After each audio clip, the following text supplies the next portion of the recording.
Welcome to Moments with Marianne. I'm so delighted we're spending this time here today. We have a very special guest coming right up who's none other than Brandon Webb. And he's here today to share with us his new book, Mastering Fear, a Navy SEAL's Guide. Now, Brandon is a former U.S. Navy SEAL sniper. He's a New York Times bestselling author, experimental aircraft pilot, and entrepreneur. He's the founder of the Hurricane Group, which is a U.S.-based media and e-commerce company focused on outdoors and the military. Brandon also has been featured regularly on international media and national media as a military and special ops subject matter expert. He has contributed to ABC, Good Morning America, NBC, The Today Show, Fox News, CNN, the BBC, SiriusXM, MSNBC, and the New York Times, just to name a few. So let's welcome to the show, Brandon Webb. Thanks for having me. What a pleasure it is to have you here, Brandon. And gosh, we get to spend time talking about this book, which I love, Mastering Fear. My goodness, I've learned so much from this book. Yeah, the book was inspired by just randomly. I taught my best friend how to swim, and through that process, helped him overcome his fear of the water. And he was the one that encouraged me to write the book. He said, "You need to write a book about this." And my friend is no slouch. Like Kamal Ravikant is a best-selling author, venture capitalist. Was one of the original people at WebMD back in Silicon Valley boom, and today writes one of the largest cryptocurrency newsletters. So he had gone most of his adult life just being afraid of the water. And he said the one thing you were able to do that other people that tried teach me to swim would just go right into teaching me the strokes, but they didn't really address this fear. And that's what I ended up doing. And I liked the idea. I pitched it to my agent Alyssa, and then my editor Bria at Penguin, and she's like, "Hey, it sounds like a great book." So I'm really happy with it. Well, I have learned so much from this book, and what I have really appreciated, you're this big, tough Navy SEAL guy, so the principles in this book aren't just for big, tough guys. They're for everybody. Yeah, 100%. The one thing I wanted to address was that this whole misconception that Navy SEALs don't have any fear, and which is just not the case.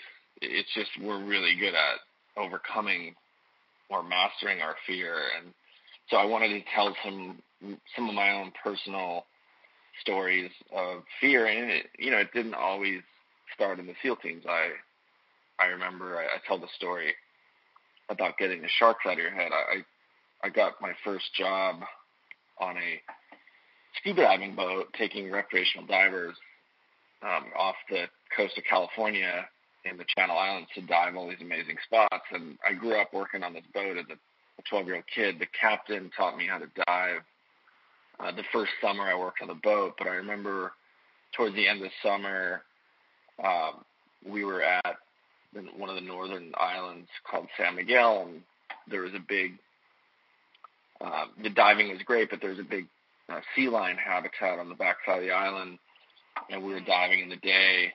And if anyone of your listeners has seen the Shark Week on Discovery Channel, they know what eats sea lions. It's great white sharks. For sure. And every time we go out to San Miguel Island, we'd see great whites, usually on the surface. And so I was just this young kid, learned how to dive, and was just terrified of sharks. And I remember, we had fed the passengers for the night. Everyone was kind of bedded down, and I went to bed with the crew up in the main cabin. We call it the wheelhouse, where you drive the boat. We had bunks there for the captain and crew, and I was dead asleep. And the Captain Mike woke me up around 2 a.m, and I could I could hear the engine was running, the winch was running because they were trying to pull the anchor to move to calmer water. And Captain Mike says, "Hey," he shined the light in my eyes, like, get up, you got to get your wetsuit on and dive on the anchor and get it unstuck. And I had done that plenty of time in the daytime. And I remember going, that's crazy, like thinking to myself, like, there's sharks down there. It's nighttime. It's the weather is rough. The bottom is going to be stirred up. Like I knew all this stuff, but it was just like I was making this scene even worse in my head. But I said, okay, I just got to take it one step at a time. And I got my wetsuit on, got my tank on, walked to the bow. They swung the gate open, and I jumped in with my dive light, and I swam as fast as I could down to the bottom, about 50 feet down, and I could see the sea lions whizzing past me because they had the bioluminescence, so they were like lighting up in the water. And I remember thinking, okay, well, at least they're here, and that's a good sign, because when the sea lions are gone, that means there's a big shark around. So I got long story longer, I ended up swimming down. I saw the chain wrapped around this big kind of truck-size ledge. Excuse me. And then swam the chain around, got it unstuck, came up, and realized it wasn't as bad as I thought it was. And I think that's a good example. Like, people generally, they have these fears, and they make up this crazy story in their head, and it just gets worse and worse. And in reality, it's really not that as bad as they think. But that was like one of the first times I could remember when I was really scared and had to overcome that fear, because I didn't want to let these guys down. And I could tell they're kind of testing me also. But, I wanted to tell real stories in Mastering Fear, and also feature, friends of mine like James Altucher, very successful guy, had a huge fear of public speaking, and decided to overcome that by taking stand-up comedy lessons in New York. Now, 5 years later, he's a pretty damn good comic. But I can't imagine that. It's bad enough. I enjoy public speaking, but I don't know if I would enjoy getting up at a New York comedy club in front of that crowd and taking the abuse. I can't think of a worse public speaking environment. Yeah, and especially in New York. I mean, that could be a little brutal. That'd be like New York, LA. It could be a tough crowd doing that. So. Yeah, 100%. Oh my goodness. But yeah, everyone has fear, and I would say the other thing that I learned about writing the book was I had to develop this system. So I started thinking about just the ways that people that I knew, that I'd interviewed, guys like astronaut Scott Kelly from my own podcast, and just started thinking about what are the fundamentals that people apply to fear, to overcome, and it kind of built a system in Mastering Fear so people can basically identify it and deal with the fear, whether it's a big or small fear. And then the idea is it becomes a habit after time, and then as a result of that, I'll share another story. I taught my daughter how to fly my plane in a aileron roll, so like a barrel roll, and she was 12 years old, and she was scared at first, and I kind of walked her through it. She'd been flying with me enough times, and then finally she did it on her own. And she was like, "Wow, that's amazing, Dad." And then later that year, she was graduating 8th grade and volunteered to MC the kind of end-of-year events with parents and kids. So they had these recitals and all this stuff, and she was the main MC of this entire school, like introducing the acts, and it's like the host of the Emmys, right? Mm-hmm. Only it's the 8th grade school, but still, I looked at her. I was like, Olivia, that's amazing. Like, I can't believe, you have the guts to do this. I said, I didn't have the guts to do that when I was your age. And she's like, I can fly a plane upside down. I can do this. So I think that's, that's the kind of importance, even as parents, encouraging our kids to kind of take risks, and because it develops confidence and a habit of overcoming their fears. When you help them through that stuff early on in life, I think you're setting the kids up for success. So I think this book is really great for parents. Oh, it's so fun to see your Instagram account with all the different pictures of flying, and I've seen pictures of your daughter, and definitely when you guys are upside down viewing New York. I mean, how great is that? Yeah. Yeah, I mean, once she does that, she could do anything, right? Yeah.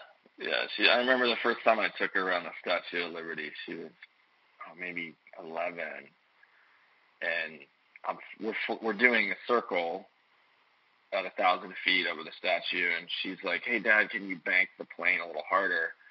And then I look over, and then she's taking that selfie that I posted on my Instagram of her. She's just basically trying to get a good selfie of her, the plane, and the Statue of Liberty lined up.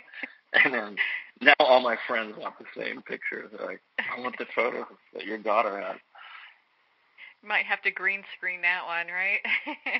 Yeah. That's a lot of people would be kind of doing that with, but it says a lot though. So when we look at the principles in mastering fear, how they're relatable to children, to teens, to people in business, I mean, there's not a segment of the population that this book doesn't apply to.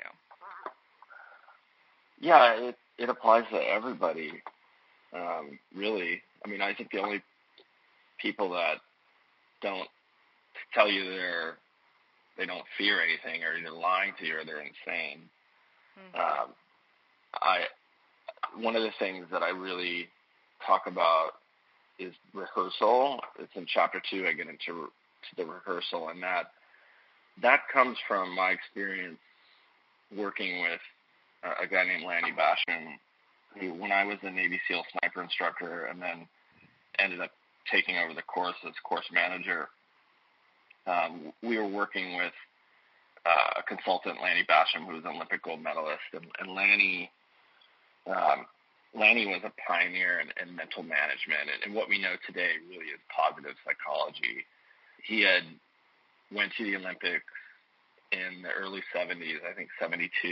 He went to Germany. He was a world champion rifle shooter. He was in the Army marksmanship unit, was a world champion, went to the Olympics. Everybody expected him to win gold, and he was on the bus to go to the final match, and he said these Russian guys were kind of chatting him up and getting in his head, and he completely just crumbled. He said, I shot the worst tournament of my life. He still ended up winning silver.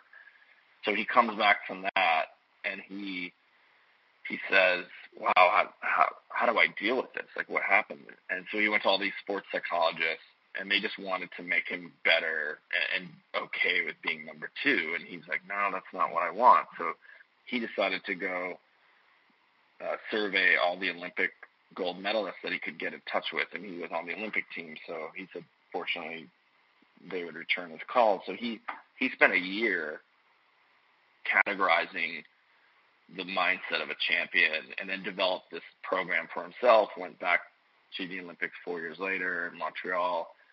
And he, at this time, he was still in the Army, but they transferred him. So he wasn't in a position where he was in the special unit before and had all this time to practice.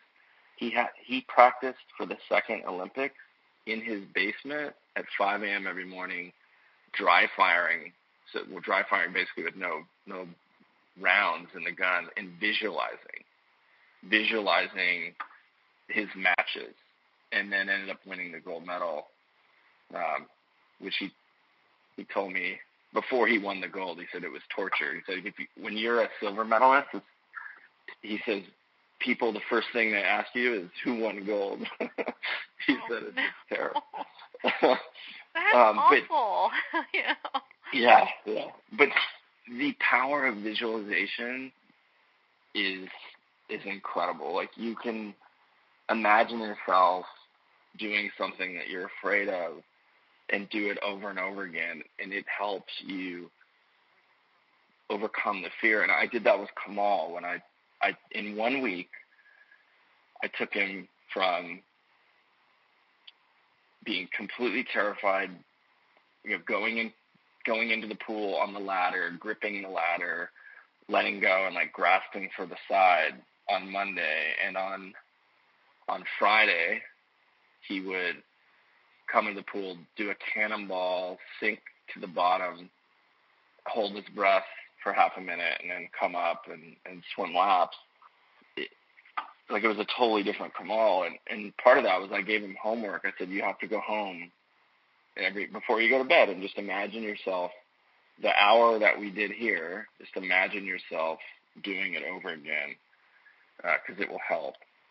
So the visualization stuff is huge. And that's kind of what I encourage people to do if they really, are stuck. But anyway, it's my favorite book I've written so far, because I think it's going to help so many people. Well, it most definitely is. I mean, there's so many points to it that I found helpful in my own personal journey, and it kind of has me wondering, when people reach out to you, what do you think is like the number one thing that keeps them, from being able to master their fear? Is it that talk that they have in their head? Is it they're not visualizing well enough? What do you think it is? I think sometimes people get hung up, and they don't. And I talk about this in chapter 5, and I toyed with it, the whole knowing what matters, right? Because when you really get to the point of what matters, whether it's relationships, career, or your goals, like vision for the future, like that really kind of anchors you in a certain direction. And I see a lot of people that don't. They don't put the time into that as they should. And you probably have also seen or run into people that are in careers. Like I know a doctor in New York that spent all this money and time on a career in medicine. His first year, really as a true doctor, he's like, I can't stand this. Like I did it because my parents wanted me to do it. And so, so I think that's extremely important. The other thing is I think people, to my original story of getting the sharks out of your head, they imagine this scenario that is just way worse than it is in reality, right? And that's maybe it's a career change, and people are afraid to kind of take the leap, but they're not, And again, like when you realize how short life is, and it's extremely short. I did an exercise where I put the day, like I imagined I lived to 100, and I put the days on the back of one door and didn't even take up the whole door. So that kind of it's a wake up call. But when you realize that you don't have that much time on this planet, and you might as well just, I forget what movie quote it was, but the whole get busy living. It was like the Shawshank Redemption or something, but they're just stuck in their own head. It's as simple as that. I mean, that's the long answer to your question. I know another guy in my friend group who is one of the most talented musicians, like can sing, can play multiple instruments, almost could have had a career in music, but went into the family business, and he is miserable, and he just won't. He's just like sitting in this cage with the door open and won't let himself, won't walk out, and it just blows me away. It's interesting the different fears that hold people back. Speaking in public's a big one for people that are in business. I've seen a lot of people that are in sales and do cold calling. Man, that's a huge fear, going and talking to people you don't know. So I mean, your book, Mastering Fear, helps people through every stage of that. Absolutely. I'm trying to think of another good story, like a career story. I remember Betsy Morgan, who was I think the first professional CEO at Huffington Post. She's on my board of directors, my company now, but she told me this story about the time when she was at CBS as an executive and could kind of tell that media, the landscape was shifting. And I mean, it's very intuitive of her back then, because this was over a decade ago. She saw the kind of the writing on the wall, and she agreed to take the position and told her boss, who was Les Moonves, that, I'm leaving CBS. And he's like, hey, you're like a star, rising star here. What are you doing? Like, no, happy to go to this place called the Huffington Post. And he said, quote, who the hell is ever going to read the news on the internet? But she made that jump, and she's got a husband and daughter, and I just have a lot of respect for her. And again, like, not without fear, right? Like she said it wasn't a move without fear, but she's like, I got to do this. I tell the story of Scott Kelly, the astronaut. He was afraid to apply for the astronaut program. He didn't think he was good enough. Oh my goodness! And it took him a couple months to kind of work up the guts. And he said, well, if I don't fill out the damn application, for sure I'm never going to get in. And then he ended up getting accepted, and I think now still has the record for the longest time in space for an American. But I try and feature the system, but also tell these stories of successful people from a variety of different backgrounds. Another story was C.J. Ramon. He's the bass player of the Ramones. He was actually a Marine. He was a veteran. His last couple of weeks in the Marines, he spent practicing to try out to replace the bass player who had left the Ramones, and they were running auditions. And he ended up getting the job. And he was terrified the first time he said he was supposed to go on stage, because they loved this. I forget the guy's name, but the old bass player. And there was just people screaming at him, obscenities. It's like, it was, not a pleasant thing. But he's like, you know what? And he even talked about visualizing, kind of like imagining himself in advance. But he went out there and just embraced it. And he said when he embraced kind of that environment, they saw it, like he was just like, bring it on. It's like the audience completely changed and just instantly changed. So it was just, and I think people can sense that fear too sometimes. Mhm. Yeah, probably a mile away.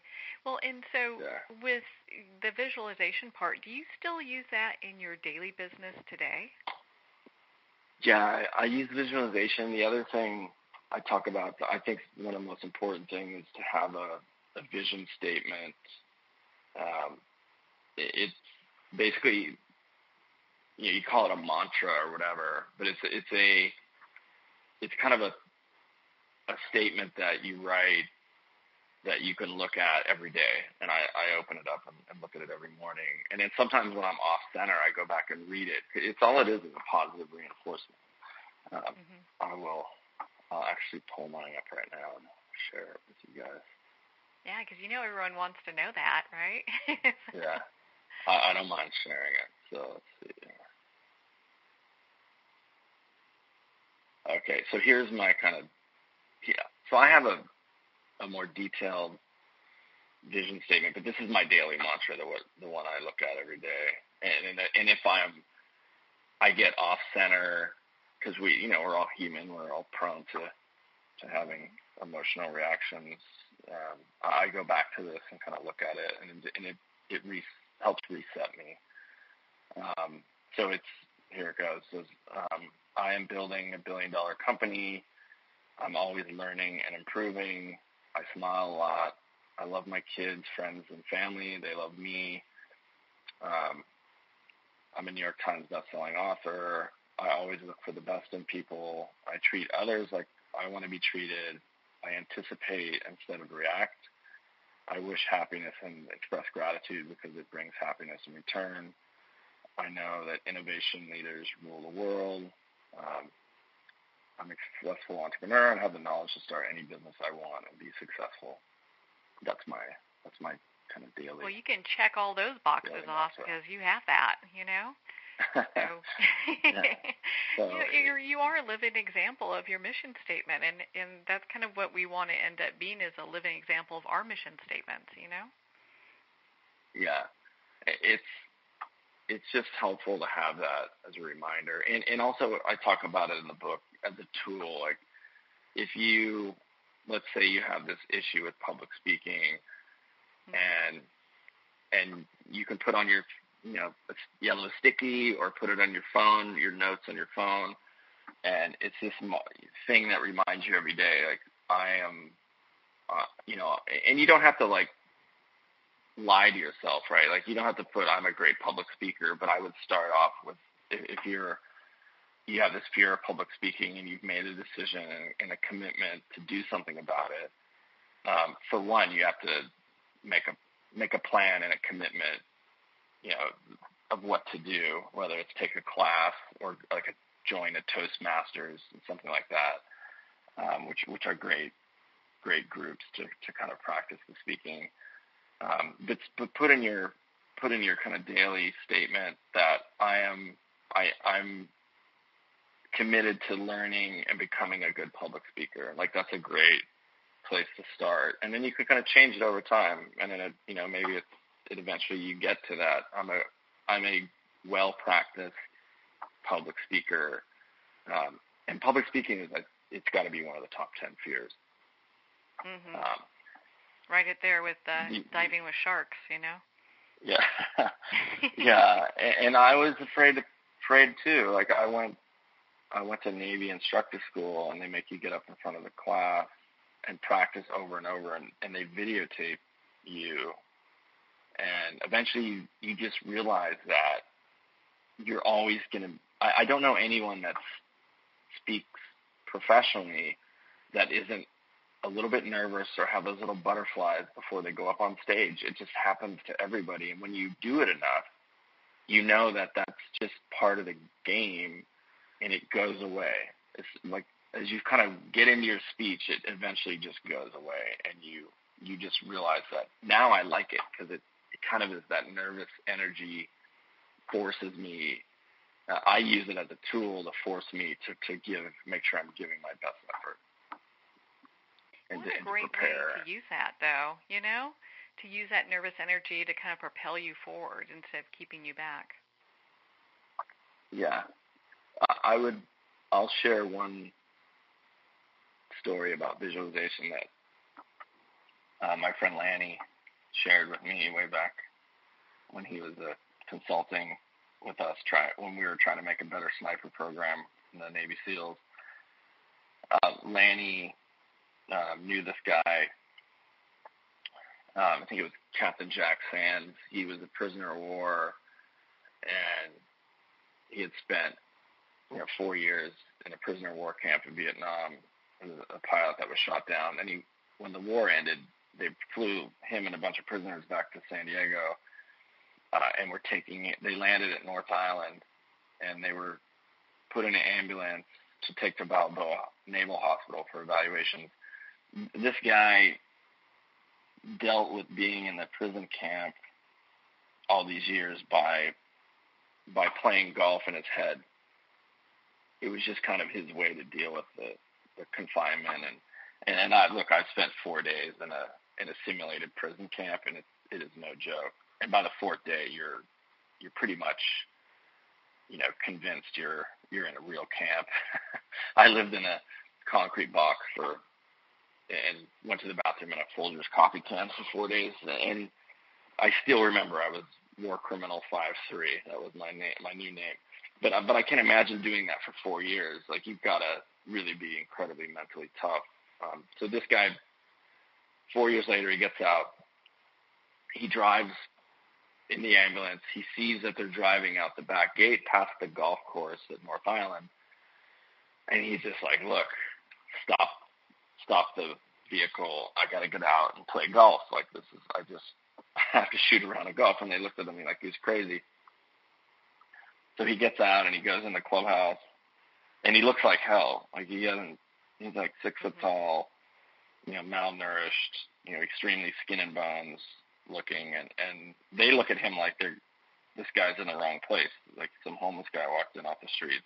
They're like wanting to throw him out. And then he told them who he was, and then they just kind of teared up and took him to the pro shop, kind of decked him out with the, new shoes, and got him and he says, guys, I just want to play 9 holes. And they take him out there, and he shoots 9 holes par, having not practiced. Like, he hadn't picked up a club in over 4 years. And they were blown away. And they asked him, how is this possible? And he says, I've been playing perfect golf in my head for 4 years. I haven't hit a bad shot in 4 years. So it just shows, the power of visualization and practicing in a, perfect positive place. And this is, no stranger to the modern, champions. Like even Michael Phelps, when he won one of his gold medals in Beijing, he was in a final swim match, and he jumped in and his goggles flooded. But he had already rehearsed that contingency. So you can also use this, as a way to deal with adversity, kind of rehearse it in your head on how you would deal with it. And so he knew that he would just start counting his strokes. And he won that race and set a world record and won another gold medal with flooded goggles because he used visualization as a tool. And so it's just an incredibly powerful thing. And especially to teach to kids. Yeah. I mean, because could you imagine just all the different fears children can overcome by just doing that, by playing that kind of mind game, Yeah. And, as a dad, to see my kids grow up to be really confident, and because I've let them take risks and encourage them and sometimes nudge them to take risks. And, me as an 8th grader being up in front of parents and students, emceeing that end-of-year school event, not a chance. So, but I'm so proud of my daughter Olivia for doing that.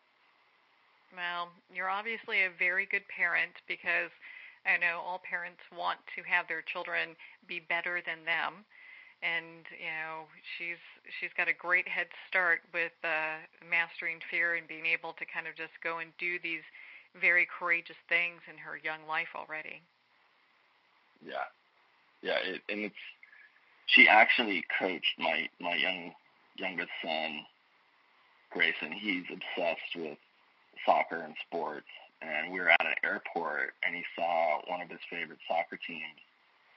And we're in the food court area, and he was like, oh my God, he saw the player, and he's like, that's so-and-so, and I really want to go talk to him and take a photo, and he's like, can you come with me, Dad? I was like, look, you got to ask yourself.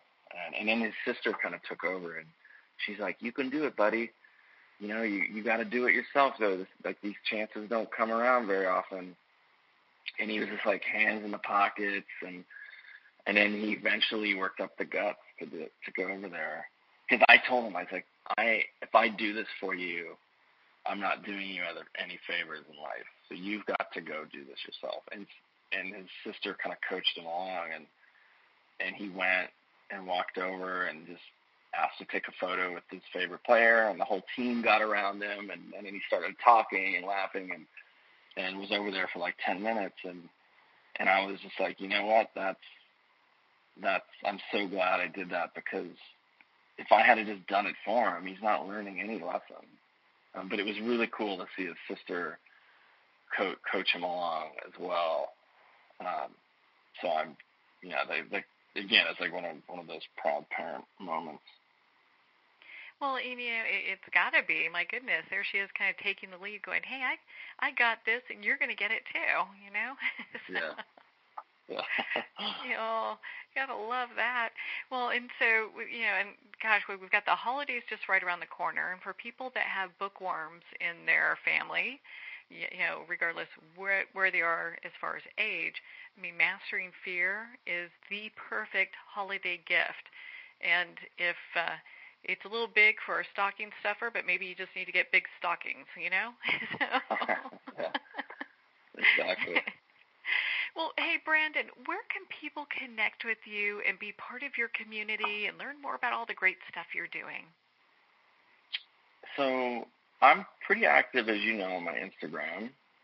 That's just at Brandon, T as in Tyler, Webb, with 2 B's, at Brandon T. Webb. And in my author site, has all my books, it's brandon-tylerwebb.com.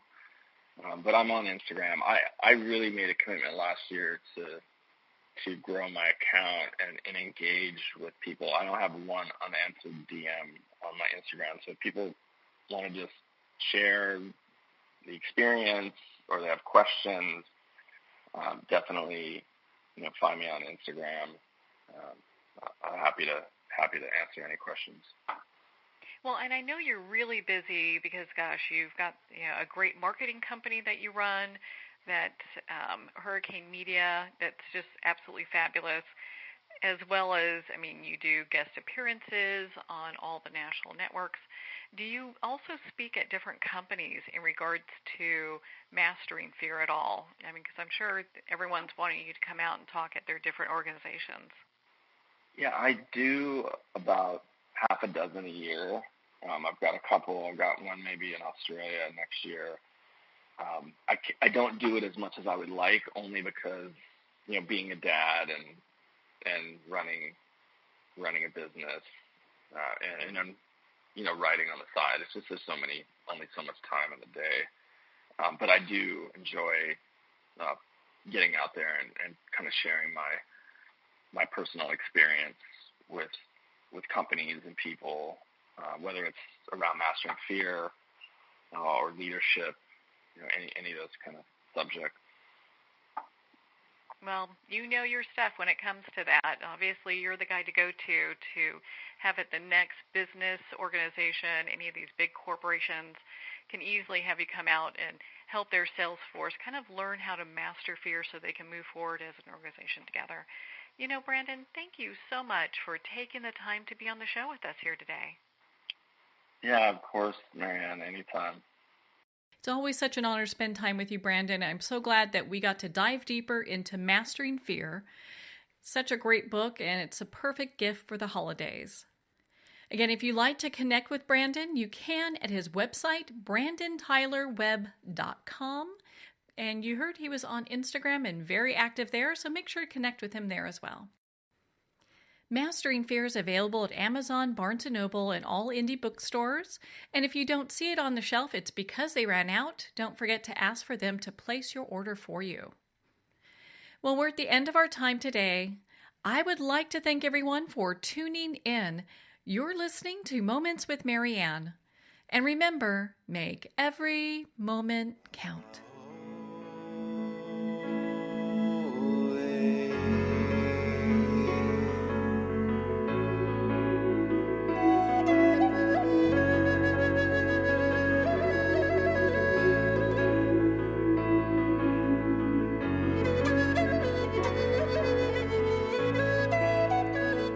In a single moment, your life can change. Moments with Marianne is a transformative hour that covers an endless array of topics with the best of the best. Her guests are leaders in their fields, ranging from inspirational authors, top industry leaders, and business and spiritual entrepreneurs. Each guest is gifted and a true visionary, a recognized leader in her own work, and while teaching others to develop, refocus, and grow, Marianne will bring the best guest and sometimes a special surprise. Don't miss this. You never know just which moment will change your life forever. Moments with Marianne airs every Sunday, Monday, Thursday, and Friday at 8 p.m. Eastern and 5 p.m. Pacific Time. Make sure to tune in and visit momentswithmarianne.com for more information.